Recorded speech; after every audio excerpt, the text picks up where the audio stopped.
And yeah, one of the first things you'll notice when you stop living with men is how much more regulated you become.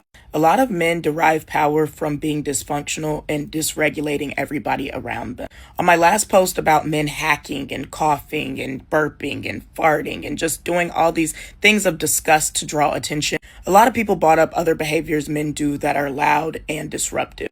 Whether it be the loud cars, whether it be walking around with the loud speakers, whether it be just walking in a room and screaming out lyrics for no reason, or even just coming up to you and play fighting. Men are constantly being disruptive and dysregulatory. I was so happy to leave my childhood home because I knew I didn't have to live with men anymore. And my immune system, my nervous system, and my overall health has improved from the fact that there isn't a loud man constantly hacking, constantly making noise, constantly trying to be disruptive in my space. A lot of men feel like any attention is good attention, and so they will go out of their way to be disruptive to try to derive any source of attention. Someone in the comments brought up that even when you ignore them, you're still putting out emotional labor because now you're playing a mothering role. Now you have to be mature around somebody that may be double your age, but is a man.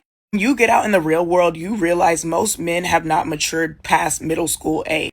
They still hold the same tactics of middle schoolers when trying to attention seek. This is also why their tantrums when being rejected or ignored mimic those of a toddler or a young child. When you look at the mental capacity and how many men show up, they are very childish and exhibit a lot of arrested development. This arrested development comes in the form of disrupted acts as listed before.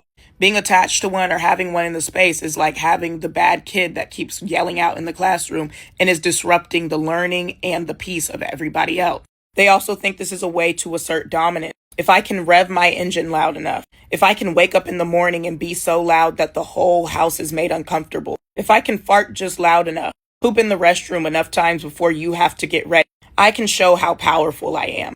Men move from a colonizer's mentality. Colonizers like to conquest and take up space to feel important.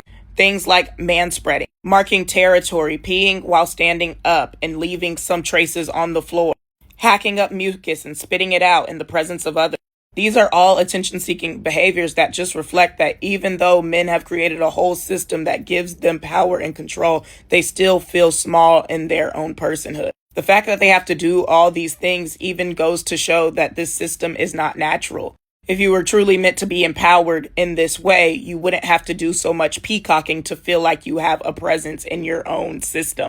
I think every person that is not a man should have time living away from them. Once you experience the peace of them not being in your space in life, it is hard to return to a reality that is anything but that.